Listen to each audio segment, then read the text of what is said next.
ማዕቀፍ አለ እኮ ቅርጽ አለው ማህበሩ ልክ አለው በህግ የተቀመጠለት የሚሻሻለውና የማይሻሻለው በህግ አግባብ እንደተጠበቀ ሆኖ ህገ መንግስት አለ የህግ የበላይነት አለ ዓለም አቀፍ ህግና መብቶች አሉ ግዴታዎች አሉ ፍትህ አለ ከነሱ ጋር አናበህ ነው እኮ የምትተገብረው እኛ ደግሞ የህግ ሰዎች ነው እኔ ጎደለኝን አንተ ትደፍነዋለህ ሙሉ የሆነ የህግ ሰው የለም እኔ ለምሳሌ ይሄን ሁሉ ኤክስፖዠር አለኝ እያልኩ አገሬ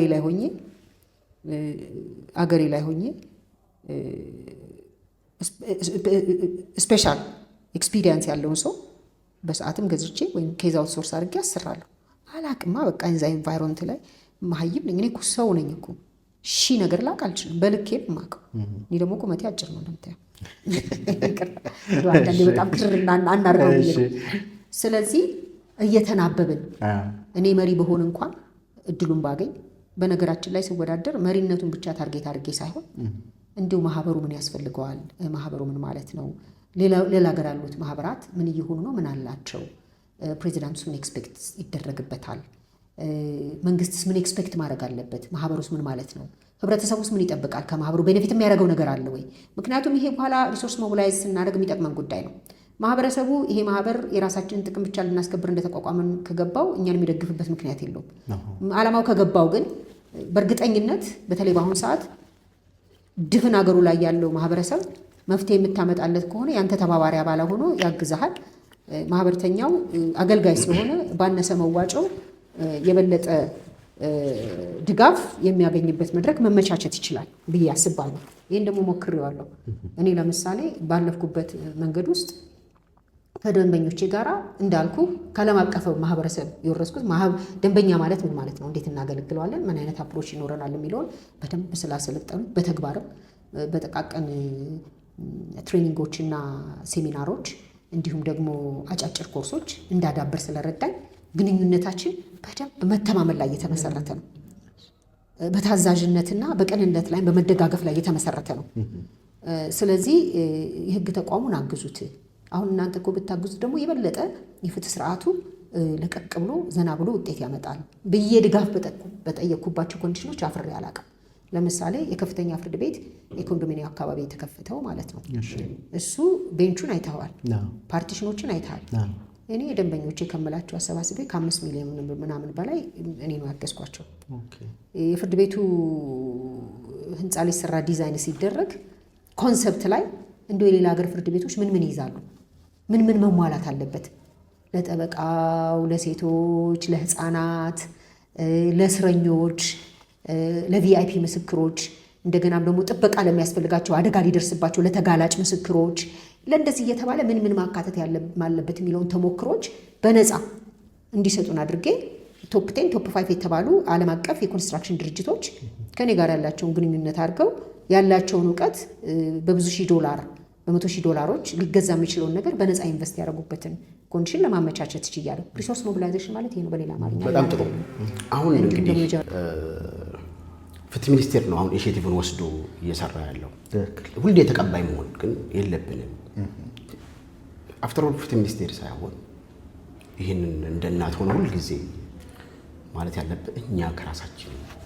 ለኛ በሚመጥነን ለኛ በሚሰባ በምንፈልገው አግባብ ነው መሆን ያለበት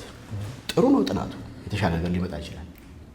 ግን የኛን ቴክ ኦቨር አድርገን ማህበሩ እንደበላይ ማህበሩ ይበልጥ እንትን አድርጎ ቴክ ኦቨር አድርጎ እሱ ነው የሚያቆለመን ሌላ አይደለም የሚያቆለን ስለዚህ የመንግስት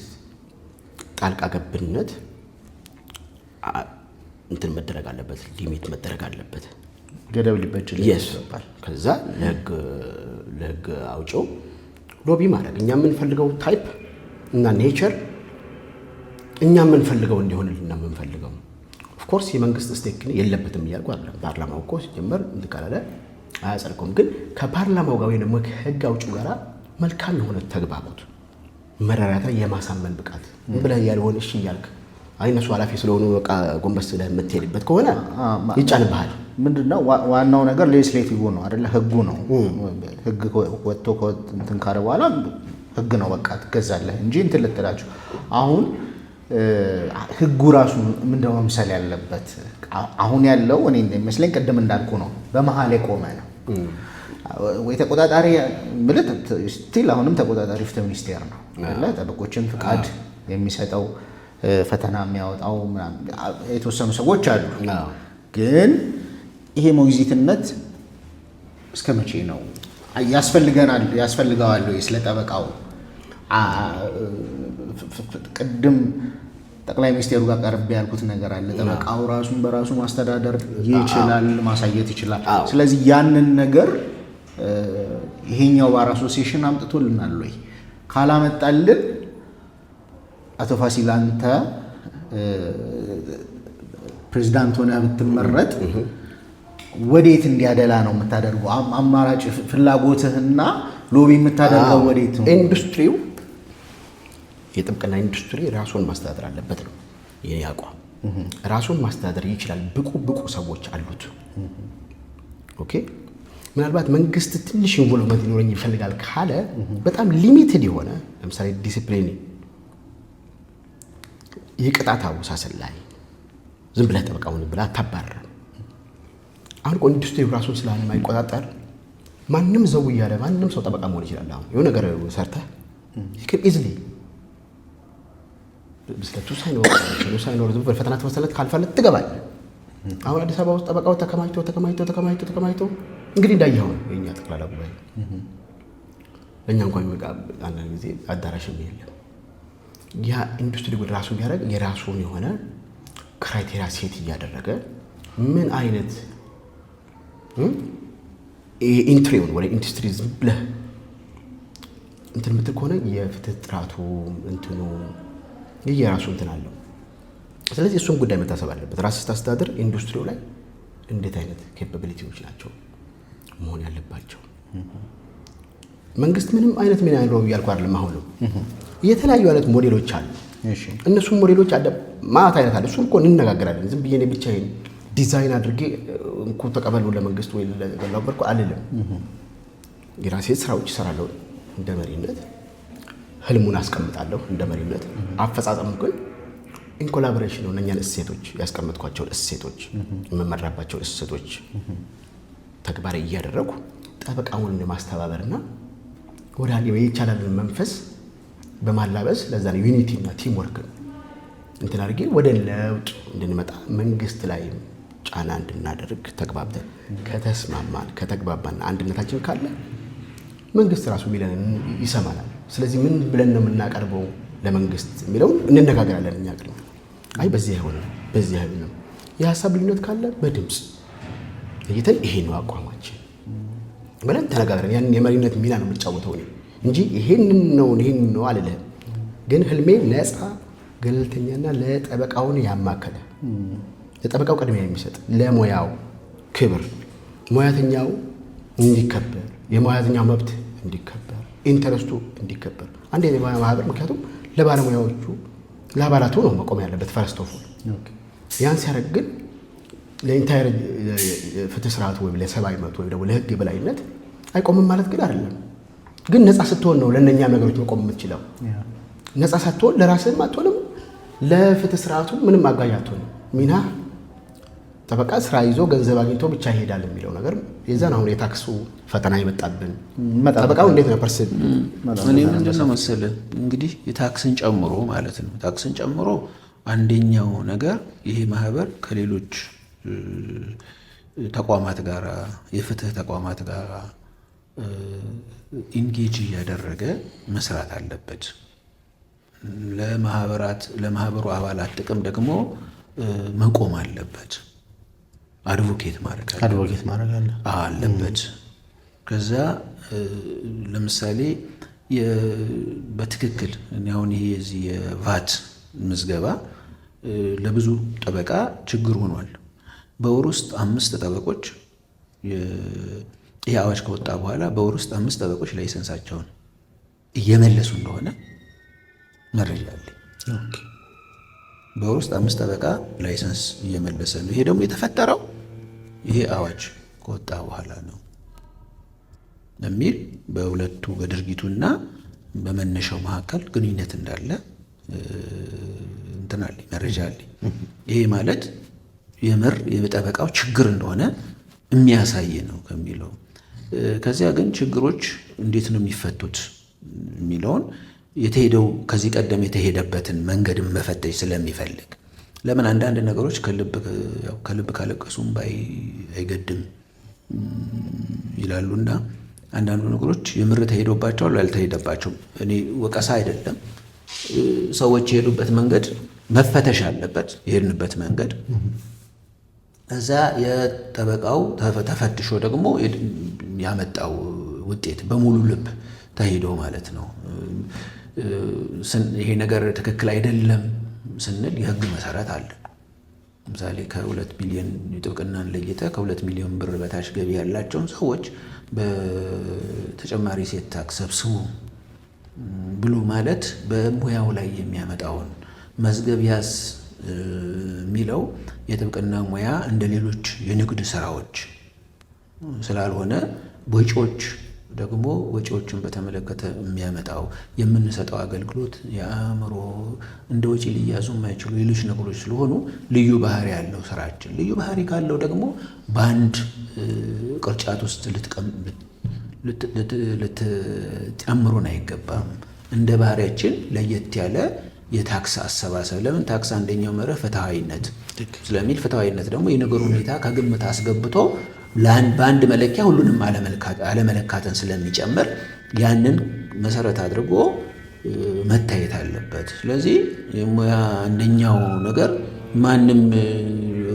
ሊተወው የማይችለው ገብቷል ልተወው መበትል ማንም ሰው ማለት ነው ማናችንም ወደዚህ እኔ ፕሬዝዳንትም ብሆን እኔም ባልሆን ወደዚህ የሚመጣው ሰው የታክስን ጉዳይ የራሱን ጉዳይ ስለሆነ ጭምር ማለት ነው ገብቷል ምላሽ እንዲያገኝ ላይሰራበት የሚችል አይመስለኝም እኔም ምላሽ ማግኘት አለበት እስካሁን የተሄደው መንገድ መፈተሽ አለበት እሱ ተፈትሾ ደግሞ ለምን የመጀመሪያዎቹ ጊዜያት እንደዛ ስለሚሆኑ አይደል አንተም ቦታውን በትረከም ምንድነው የተሄደበትን መንገድ አይተኸው የተሻለው አማራጮች ምንድናቸው ብለህ ፈትሸህ ከግምገማ ይጀምራል አይተህ መሰረት ጥለህ ከዚያም በኋላ ቀጣይ ውጤት ሊያመጣ የሚችለው መንገድ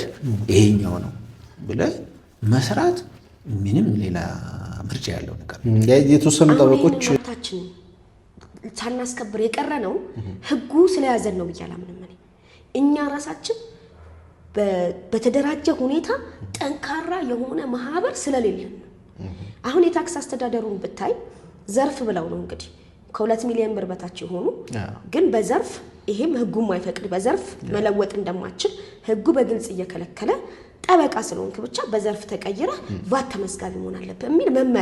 መመሪያው ደግሞ በ1183 መሰረት ተፈጻሚ የሚሆነው በፍትህ ሚኒስቴር ዌብሳይት ላይ ሲለቀቅ ነው ይያለ በፍትህ ሚኒስቴር ዌብሳይት ላይ ሳይለቀቅ ነው እያስገደዱ ነው ያሉት ኢቭን የራሳቸው መንግስት ተቋም ፍትህ ሚኒስቴሮች እንኳን እየተቃወሟቸው ነው ይሄ ነገር መስተካከል አለበት እያሏቸው ነው ጠቅላላ ጉባኤው ጊዜ ከተመረጡት አንዷ ኮሚቴ ውስጥ እኔ ነበርኩ እኔ ቫት ተመዝጋቢ ኮንኩ የተወሰነ ቆይቻለሁ ፐርሰናሊ እና ቫት ተመዝጋቢ መሆኔ ብቆይም በሂሳብ መዝገባ ያያዝ በተለያዩ ሁኔታዎች ግን ቻሌንጅ እየገጠመኝ ነው ግን የዚህ ቫት ተመዝጋቢ መሆኔ ግን ወደዚህ ያመጣኝ ወደፊት ያመጣኝ ያንተ ችግር የኔ ችግር ስለሆነ ነው ያንተን ችግር እኔ ከተጋራውት ነው በጋራ ምንቆም የሌላው ችግር የኔ ችግር ሲሆን ነው በጋራ መቆም ያለብን እንደዛ አርገን በጋራ ለመቆም የታክስ ፎርሱ ተዘጋጅቶ ክስ ተዘጋጅቶ ተጠናክሮ ከመጣ በኋላ ግን I don't know exact reason ነው እንዴ ነው ማለት አልችልም exact reason ስለማላቀው ነው እኔ መሰለኝ ወደፊትም የመጣውት በጠቅላላ ጉባኤ ካስታወቅ ስመረጥም ማህበሩ ይከሳል የማህበሩን ውክልና ወስጄ ከሳለው ነው የኔ ሐሳብ የነበረውና በዛ ሂደት ፍርድ ቤት ሄደ መክሰስ ደግሞ ይሄ ነው ዲሞክራሲ እኮ ማለት ይሄን ሩል ኦፍ ሎው ኤክሰርሳይዝ የምታደርገው በእንደዚህ አይነት ሁኔታዎች እኮ ነው ስለዚህ እሱ ስላልተፈለገ ነው እንግዲህ ጥቂት ጠበቆች ወደ ፍርድ ቤት ጉዳዩን ይዘው ሄዱት ጥቂት ጠበቆች ወደ ፍርድ ቤት ጉዳዩን ይዘው ሲሄዱ ከጀርባቸው ሆነን ትክክል ነው ይሄ መደረግ አለበት ብዬ እኔ በጣም ኮሚቴ ላይ ያሉትም ጓይ ስራ ባልደረቦች ያቃሉ ፑሽ ታረክ እንትን ስለነበርኩት ነኝ ግን እንዳልኩ ነው የማህበሩ ፕሬዝዳንት ግን ብሆን ብዬ ምሳሌ በአጭር ጊዜ ካስቀመጥኩት እቅዴ ውስጥ ቅድም ስትራቴጂክ ጎሌ ነግሬሃለሁ። ስትራቴጂክ ጎሌ ነፃ ሙያተኛ የተደራጀ የሙያተኛውን ያማከለ አስተዋጽኦ ያደረገ ጠንካራ ማህበር መመስረት ነው። ይሄን ለማድረግ ደግሞ ስትራቴጂክ ስልቶች ብዬ በአጭር ጊዜ በመካከለኛ ጊዜና በረጅም ጊዜ አስቀምጫለሁ። በአጭር ጊዜ ካስቀመጥኳቸው ስትራቴጂክ ስልቶች መካከል አንደኛው የአባላቱን የጠበቃውን እና የጥብቅና ድርጅቱን መብትና ጥቅሞች ማስከበር ነው። መብትና ጥቅሞች ማስከበር ውስጥ ደግሞ የዚህ ከታክስ ከግብር አከፋፈል ጋር ተያይዞ በየአመቱ ስንት አመታችን ከ2015 ዓ.ም ጀምሮ በየአመቱ ጭንቀት ነው። በየአመቱ ሂደቶች ነው። ክሊራንስ ካልወሰድን ጥብቅና ፈቃድ አታድሱም እንባላለን። ክሊራንስ ለመውሰድ ተወውና ቅድሚያ አገልግሎት እንኳን ገቢዎች አናገኝም እኮ ሌላ ቦታ ሌሎቹ ሌላ ፕሮፌሽን ቅድሚያ አገልግሎት አለ። እኔ አሁን አንድ ጊዜ የመኪና እንትን ላይሰንስ ለአዲስ ሲሄድ ቅድሚያ የሚሰጣቸው ተብሎ ዳኞች፣ ዶክተሮች ነው ይላል። ጠበቆችስ